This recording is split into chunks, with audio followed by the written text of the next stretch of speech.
우리 설교 제목을 같이 따라해 보겠습니다. 지존하신 하나님. 다시 한번 지존하신 하나님. 지존하신 하나님이란 제목 가지고 우리 이사야서 40장의 본문 중심으로 같이 하나님의 은혜 나누기 원합니다.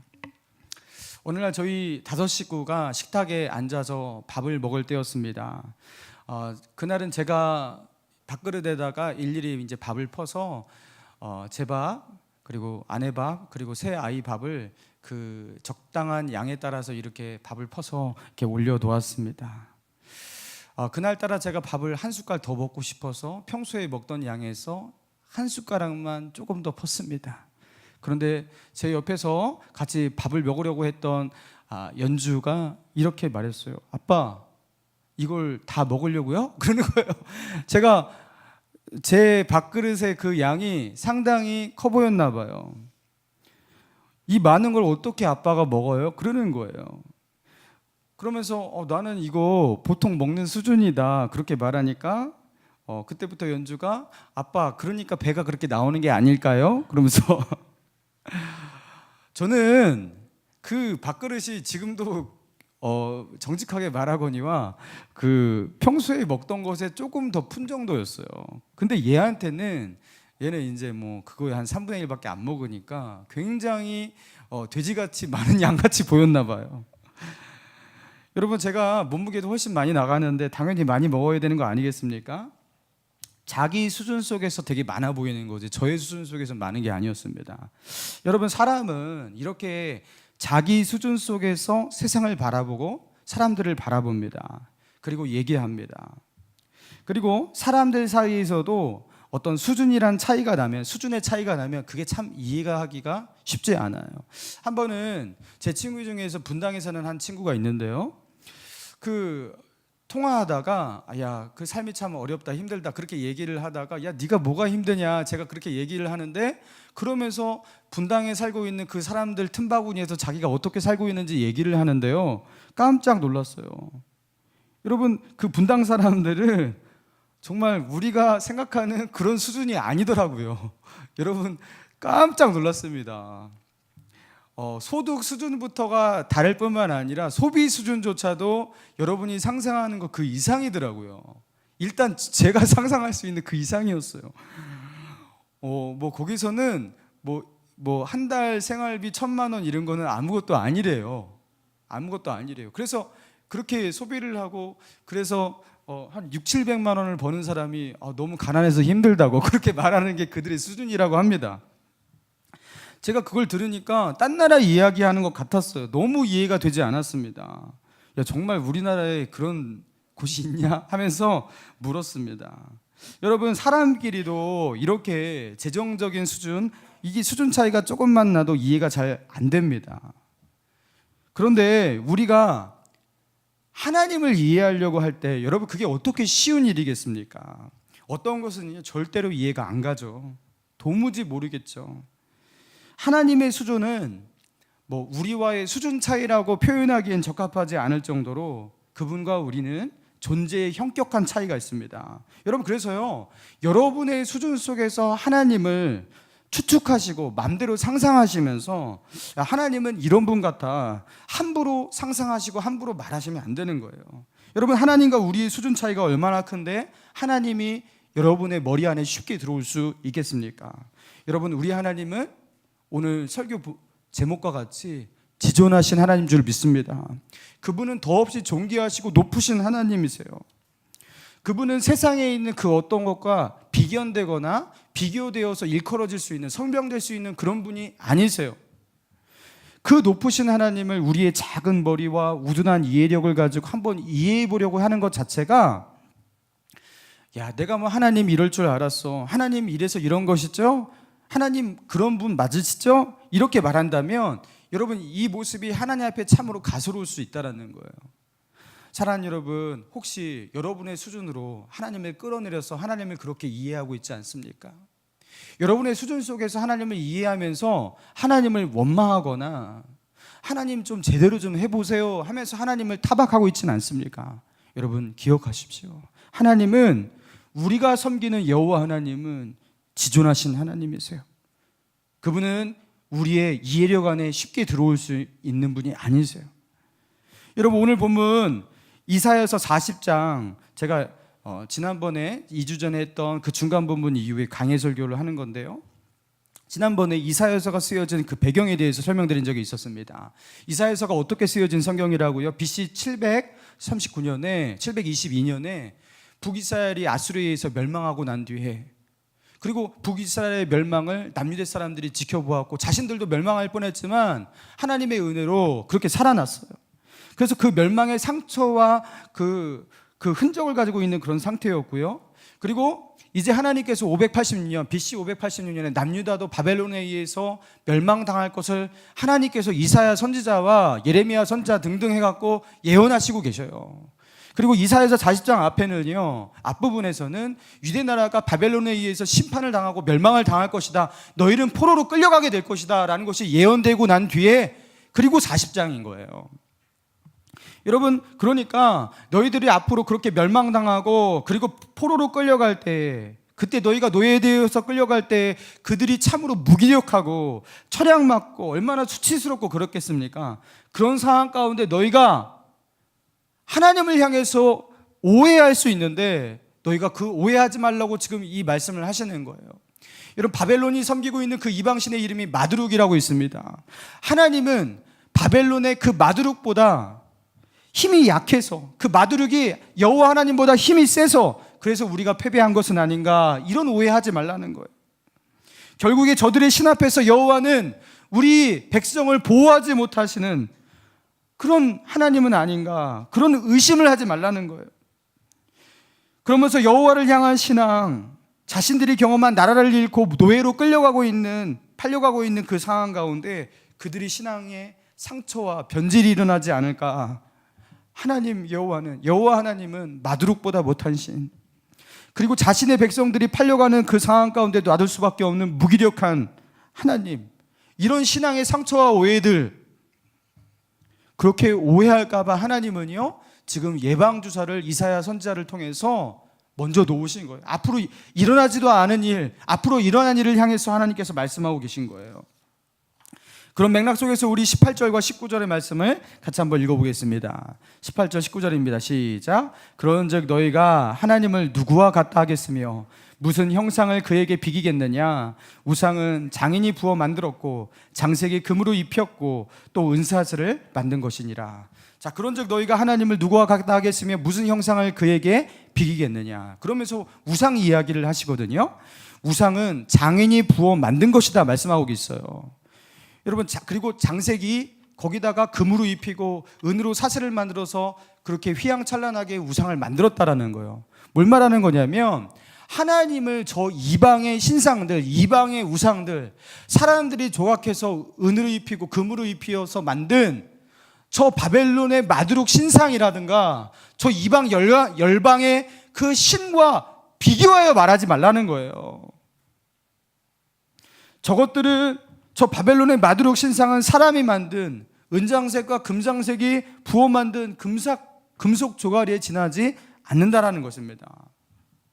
자, 그리고 말해요. 20절. 궁핍한 자는 거제를 드릴 때 썩지 않은 나무를 택하고 지혜로운 장인을 구하여 우상을 만들어서 흔들리지 아니하도록 세우느니라. 자, 이건 뭘 말하는 거냐면, 아까는요, 돈이 있어서 금장색, 은장색을 불러갖고 금으로 입히고 은으로 입혔잖아요. 근데 돈이 없는 사람은 신을 어떻게 만드냐면 나무를 조각해서 나무를 가지고 만든다라는 거예요.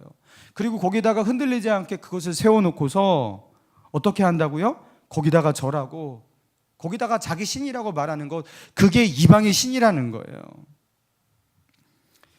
하나님은 말씀하시는 것입니다. 사람이 만든 저 우상들, 이방의 신들을 여호와 하나님과 비교하여 논하지 말라. 사람이 자기의 상상 속에 지어낸, 자기가 필요로 하여서 지어낸 이방의 신들과 여호와는 동일한 그런 하나님으로 설명될 수가 없으니까 그들과 비교하여 논하지 말라고 말하고 있습니다. 그리고 주님은 또다시 말씀하십니다. 자, 23절부터 한번 읽어볼까요? 23절부터 25절입니다. 읽습니다. 시작. 귀인들을 패하시며 세상의 사사들을 헛되게 하시나니 그들은 겨우 심기고 겨우 뿌려졌으며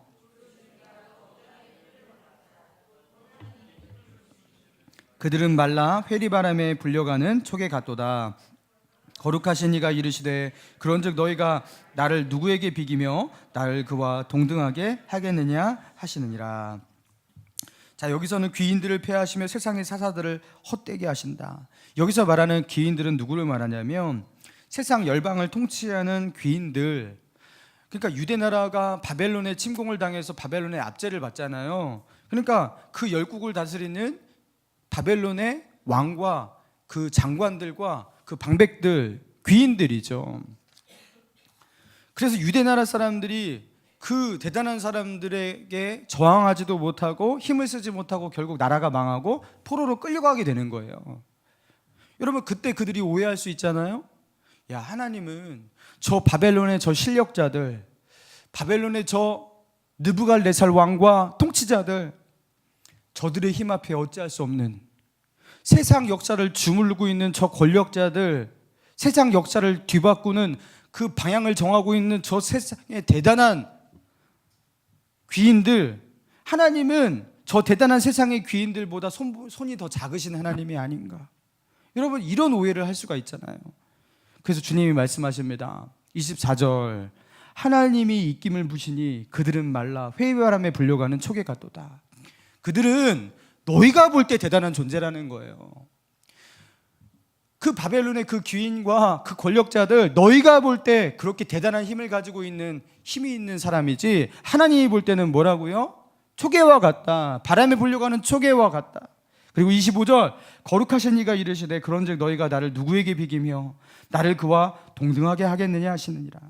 이게 무슨 소리입니까? 나를 누구에게 비기며 나를 누구와 동등하다고 하겠느냐. 나를 저 세상에 있는 저 이방의 우상들과 비교하거나 저 세상의 귀인들과 비교하지 말라는 거예요. 나는 그들과 비교되어서 설명될 수 있는 존재가 아니라는 거예요. 그럼 하나님은 어떤 하나님이냐? 하나님은요, 어떤 것을 향해서 빗대어서 설명될 수 없는 유일하신 하나님인데, 하나님은 그럼 어떤 존재냐? 자, 26절이 그 결론입니다. 우리 한 목소리로 같이 읽습니다. 26절 시작. 너희는 눈을 높이 들어 누가 이 모든 것을 창조하였나 보라. 주께서는 수요대로 만상을 이끌어내시고 그들의 모든 이름을 부르시나니 그의 권세가 크고 그의 능력이 강함으로 하나도 빠짐이 없느니라. 너희는 눈을 높이 들어 누가 이 모든 것을 창조하였나 보라. 여러분, 제가 이거 고등학교 때 읽었던 말씀인데 이 말씀이 저에게 너무나 큰 감격이 되어서 이 말씀 앞에 제가 펑펑 운 적이 있어요. 너무 힘들 때, 세상이 참 버겁게 느껴질 때, 그 고등학생도 참 세상 살기가 힘들었나 봐요. 근데 이 말씀을 읽는데 우리 마음 가운데 무기력과 또 세상의 압력을 버텨낼 수 없는 있는 힘이 없을 때, 그때 하나님은 어떻게 하시냐면 너희는 밖으로 나가서 눈을 높이 들라는 거예요. 그리고 이 세상을 보라는 거예요. 그리고 어떻게 하라는 것입니까? 누가 이 모든 것을 창조했지? 누가 이 모든 만물을 창조했지? 이 질문을 하라는 거예요. 그럼 그 질문 앞에서 여러분의 대답이 무엇입니까? 빅뱅입니까?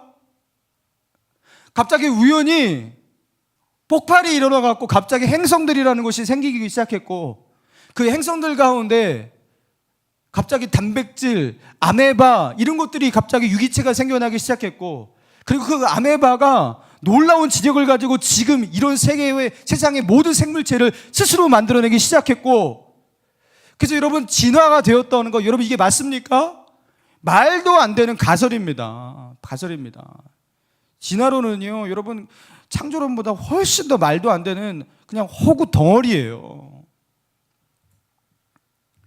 누가 이 모든 것을 창조했냐고 저 하늘을 보면서 별들을 보면서 물으라는 거예요. 그때 여러분 우리의 대답이 무엇이냐라는 거예요. 여호와 하나님이 이 모든 것을 만드셨다. 너가 섬기고 있는 너희의 창조주 여호와 하나님이 이 모든 것을 만들었다. 이 모든 세상과 세상 안에 있는 모든 피조물을 하나님이 디자인하셨고 하나님께서 그 모든 것을 말씀으로 창조하셨다. 너가 섬기고 있는 하나님은 다른 하나님이 아니라 너를 창조하시고 이 세상 모든 만물을 창조하신 창조주 하나님이다. 그래서 그분은 창조주이시 시기 때문에 어떻게 하시냐면 26절 중간에 보니까 주께서는 수요대로 만상을 이끌어내시고 그 모든 이름을 부르신다 그랬어요. 밖에 나가서 하늘을 보니까 가장 하늘에 많이 떠 있는 게 무엇입니까? 하늘에 있는 저 만상들, 수를 헤아릴 수 없는 별들 아니겠어요? 여러분, 은하계의 숫자도 헤아릴 수가 없대요. 은하계, 별들이 아니라. 여러분, 그런데 그 은하계 안에 있는 별들은 얼마나 많겠습니까? 수십억 개가 아닌 거예요. 이거는 셀 수가 없는 거예요. 근데 하나님은 어떻게 하신다고요? 그 수요대로 만상을 자기에게 이끌어내시고 그 모든 이름을 부르신다고 말하고 있습니다. 여러분, 우리가 알지도 못하는 별들, 그렇죠? 알지도 못하는 별자리들, 그리고 아직도 발견하지 못한 그 모든 별들 있잖아요. 하나님은요, 그것에 이름을 지으셨습니다. 그리고 그 이름을 불러서 자기에게로 이끌어낼 수 있는 그런 하나님이라는 거예요. 하나님은 그 모든 것을 하나도 빼놓지 않고 그 이름을 부르실 수 있는 하나님, 우리가 알지 못하는 그 은하계의 작은 별조차 하나님의 계획과 뜻이 있어서 창조하셨기에 그 이름이 있고 그 이름을 불러내시는 하나님. 여러분, 그러니까 하나님을 피해서 이 세상 모든 만물은 피해서 숨을 수가 없다라는 거예요. 왜입니까? 그분은 창조주이기 때문에 그렇다라는 거예요. 그러면서 이게 어떤 맥락 속에서 말하는 거냐면요, 너희 유대 백성들이 바벨론으로 끌려가고 포로가 되어서 착고에 매어서 무기력하게 끌려가는 그 상황 속에 내가 그 상황을 모를 것 같아? 내가 어떤 하나님인데 나를 저 바벨론의 이방의 신상들과 비교하여 생각하니? 내가 어떤 하나님인데 저 열방의 귀인과 권력자와 비교하여서 나를 상상하니? 나는 너희를 짓고 이 세상을, 이 우주를 짓고 주관하는 창조주 하나님이다라는 것을 잊지 말아라. 너희가 지금 심판과 징계를 받고 바벨론의 포로가 되어 끌려가지만 그럼에도 불구하고 너희의 하나님을 지존하신 하나님이라고 고백하라는 거예요. 그래도 하나님은 지존하신 창조주 여호와라는 것은 이것에 변함이 없다라는 것, 이것을 믿어야지 너희가 살 수 있다라는 것이에요. 여러분, 우리가 어떤 상황 가운데 어떤 무기력과 연약한 가운데 있더라도 하나님의 전지전능하심과 하나님의 창조주 되심에는 조금의 변화도 없는 줄로 믿습니다. 여러분, 이 믿음이 우리를 살리는 것이에요. 여러분, 지난 8월 2일이었습니다. 스웨덴에서 일어났던 일인데요. 올해 나이 20세 청년 에릭 톨이라는 청년이 있었는데, 이 청년이 다운 증후군과 자폐증을 앓고 정신연령이 5살밖에 되지 않는 청년이에요. 근데 이 청년이 그 스웨덴의 한 광장에서 장난감 소총을 들고서 그걸 가지고서 이렇게 흔들고 있었어요. 근데 그 현장 가운데서 경찰이 지나가다가 그 소총을 자기에게로 향하는 줄 알고 어떻게 했냐면 총으로 쏴서 죽여버렸어요. 그래서 총상을 입고 바로 그 자리에서 즉사했다고 합니다. 알고 보니까요, 이 순진 토렐의 어머니가 이 아이는 자폐증과 그리고 다운증을 앓고 있어서 의사소통이 되지 않고, 그리고 의사소통을 한다 해도 그냥 엄마라는 말조차 그것밖에 할 줄 모르는 그런 아이인데, 그리고 그 아이에게 사주었던 그 장난감 소총이요, 그 아이가 5살 때 생일 선물로 그 아이에게 주었던 장난감이었대요. 근데 그걸 들고서 광장에서 이렇게 움직이는 그 아이를 무슨 총기 난사를 일으키고, 그렇죠? 테러를 일으키는 흉악범인 줄 알고 경찰이 그 아이를 현장에서 그냥 쏴 죽인 거예요. 여러분, 잘 보면요, 이 아이가 좀 모자란 아이고요, 그가 든 소총이 진짜 소총이 아니라 장난감 소총이라는 것, 경찰관이 그거 정도 구분할 수 있었을 텐데 애꿎은 아이를요 총으로 쏴 죽인 거예요. 여러분, 이게 얼마나 안타깝습니까? 여러분, 인간이 가지고 있는 무능력함과 무력함이 이래요. 인간은 이렇게 실수도 하고요, 애꿎은 사람을 죽일 때도 있고요, 잘못된 심판을 내릴 때도 있습니다. 이 세상에 정의를 수호하는 자라고 하지만 정의를 어떻게 수호를 합니까? 사람은요, 사람을 책임질 수가 없어요. 그게 우리의 현주소예요. 여러분, 그러나 우리 하나님은 그렇지 않다라는 거죠. 하나님은 실수하지 않으시는 줄 믿습니다. 바벨론이 유대 나라에 무너진 것은 그리고 바벨론의 하나님의 백성들이 포로로 잡혀가는 것은 하나님의 실수가 아니었어요.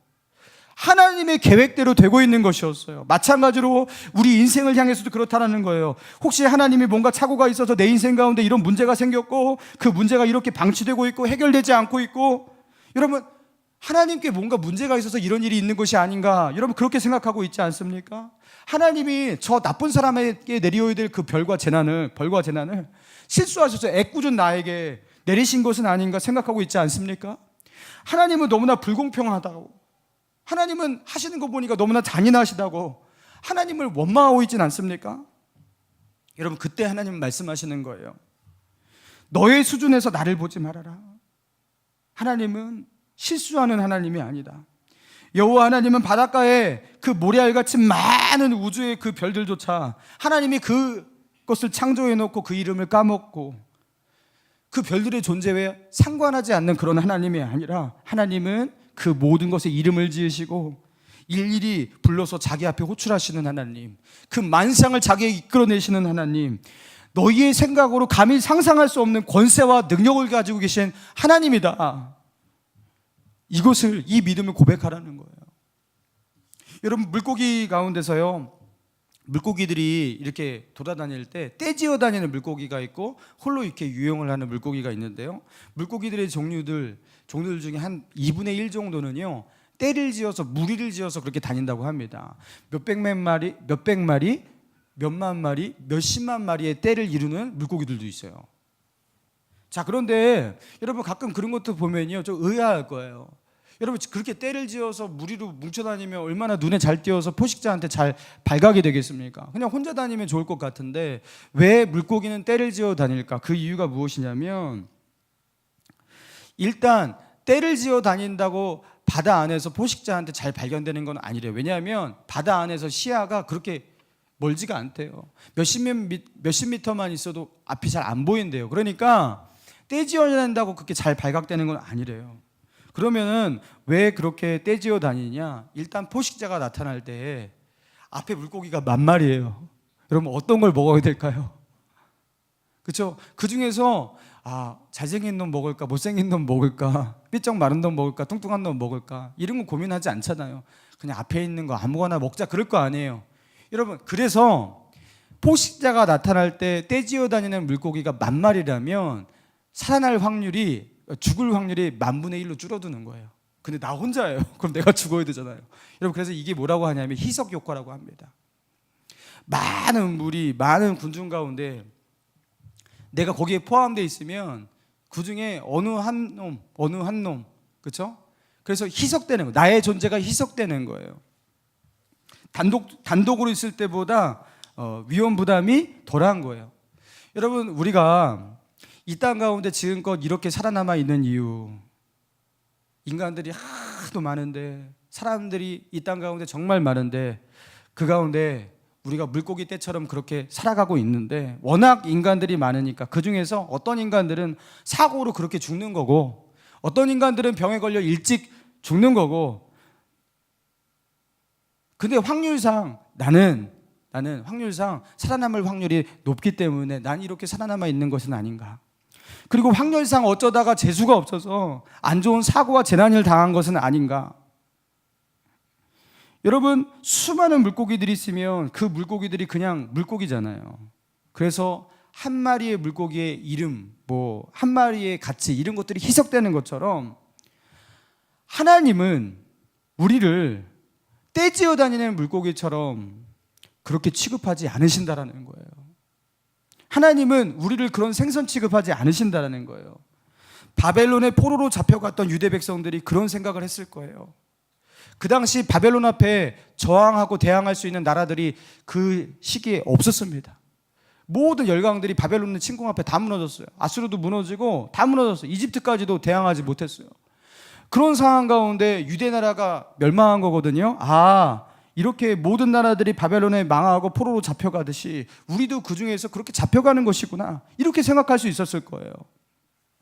바벨론은 태평양 한가운데 나는 상어와 같은 포식자고 그 상어에게 먹잇감이 될 수밖에 없는 이름 모를 물고기처럼 자기는 그냥 그런 존재이구나, 이렇게 생각할까 봐 하나님은 말씀하시는 거예요. 하나님은 자기가 창조한 그 피조물들, 저 하늘의 별들조차 그 이름을 지으시고 그것들 하나하나를 자기에게 이끌어내시는 하나님인데, 내가 너희 하나하나를 잊고서 너희의 존재를 그 수많은 사람들 가운데서, 열방 가운데서 너희의 존재를 내가 잊고 있다고 생각하느냐? 그렇지 않다라는 거예요. 너희는 눈을 높이 들어 누가 이 모든 것을 창조하였나 보라. 주께서는 그 수요대로 만상을 이끌어내시고 그 모든 이름을 부르시나니 그의 권세가 크고 그의 능력이 강함으로 하나도 빠짐이 없느니라. 하나님은 절대로 여러분을 놓치지 않는다라는 거예요. 너희를 창조해놓고 내가 너희를 잊을까 보냐? 여호와 하나님이 너희 사정을 모를까 보냐? 물으시는 것입니다. 여러분, 창세기 22장에 보면 아브라함이요, 하나님으로부터 시험을 하나 당하는데, 하나님이 아브라함을 시험하려고 그를 부르시되 아브라함아 하시니 그가 이르되 내가 여기 있나이다. 여호와께서 이르시되 내 사랑하는 독자 이삭을 데리고 모리아 땅으로 가서 내가 내게 일러준 한 산 거기에서 그를 번제로 드리라. 그 아브라함의 유일한 그 독자였던 그 이삭을요, 하나님께 번제로 드리라는 그 요구를 하셨어요. 여러분, 아브라함이 하나님의 이 명령과 이 요청 앞에서, 여러분, 하나님이 이래서 이런 명령을 하셨겠구나, 여러분, 아브라함이 그것을 이해할 수 있었을까요? 하나님께서 어떤 의도로 이렇게 나에게 자기 아들을 멀쩡히 살아있는 아들을 마치 소와 양으로 제물을 드리듯이 그렇게 드리라는 이 요구 앞에, 여러분, 아브라함이 밤새도록 고민을 하며 그게 이해가 되었을까요? 밤새도록 고민하니까 하나님께서 한 놈 가져가시고 자식을 10명 주실라나? 이러면서 여러분, 그렇게 뭐 이해가 되었기 때문에 다음 날 아브라함이 해가 뜨자 안장을 지우고 땔감을 가지고 바로 떠났다고 그랬어요. 여러분, 그게 하나님의 뜻과 계획이 이해가 돼서 그렇게 순종한 것입니까? 여러분, 이거 어떻게 이해해요? 여러분, 부모가 되신 분 한번 상상해 보세요. 하나님이 어느 날 그냥 눈앞에 나타나갖고 네 아들 번제로 바쳐. 여러분, 그걸 어떻게 이해해요? 이해할 수가 없는 거죠. 당시 아브라함의 수준에서 이해할 수 없는 명령인 겁니다. 여러분, 그러나 아브라함이 가지고 있는 한 가지 믿음이 이 시험 가운데 아브라함으로 하여금 승리하게 만들었거든요. 그게 무엇입니까?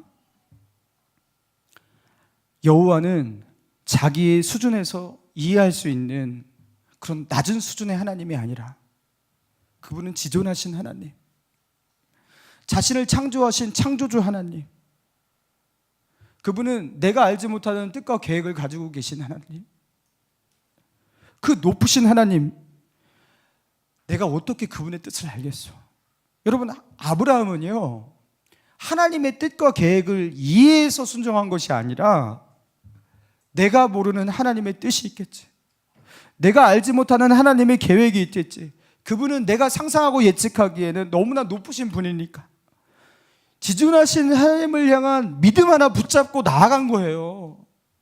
여러분, 우리는 착각합니다. 우리가 이 땅 가운데서 당하는 시험과 아픔과 실패와 고통들, 그 모든 것을 이기는 힘은 우리가 가지고 있는 영적인 이해력, 우리가 성경을 많이 알고 그리고 하나님에 대해서 여러 가지를 알면 그러면 내가 그 모든 것을 이길 것 같아. 여러분, 우리가 가지고 있는 탁월한 영적인 이해력이 우리로 하여금 시험을 이기게 만드는 게 아니에요. 여러분, 때로는요, 이 세상 가운데 정말 이해가 되지 않은 일들이 너무나 많이 펼쳐집니다. 하나님 왜 이러십니까? 여러분, 그 속에서 쉽게 답을 찾을 수 없는 일들도 참 많이 일어납니다. 여러분, 그러면 어떻게 우리가 그 가운데서 낙심하지 아니하고 믿음 가운데 나아갈 수가 있는 거예요? 다른 것이 아니에요. 하나님은 내 수준에서 논할 수 없는 지존하신 하나님, 그분은 이 피조물들이 함부로 추측하거나 상상하거나 예측하거나 이해해서 내 머리 안으로 잡아들여올 수 없는 높으신 하나님, 그분은 창조주고 전지전능하신 하나님이다. 나를 창조하신 하나님이다. 그분은 높으신 하나님이다라는 그 믿음. 그래서 하나님의 뜻과 계획을 알기 때문에 시험과 환난을 이기는 것이 아니라 지존하신 하나님을 향한 마음 가운데 있는 경외함이 그 모든 시험을 이기게 하는 줄로 믿습니다. 여러분, 그래서요, 우리 가슴 가운데 하나님을 경외하는 마음, 하나님이 우리 마음 가운데 높아질수록 우리는 이 세상 가운데 강해진다는 것을 기억하시기 바랍니다. 시험을 당할 때, 어려움을 당할 때, 곤란한 일이 있을 때에 함부로 하나님을 상상하고 추측하고 예측하지 마세요. 어떻게 합니까? 우리 높으신 하나님, 우리 창조주 하나님은 나를 향한 분명한 계획을 가지고 있지만 나는 아직 하나님의 그 높으신 뜻을 알지 못합니다 하면서 경외함으로 나아가는 믿음, 그것이 이 모든 것들을 이기할 줄로 믿습니다. 그런 믿음으로 나아가는 저와 여러분 되기를 주님의 이름으로 축원합니다.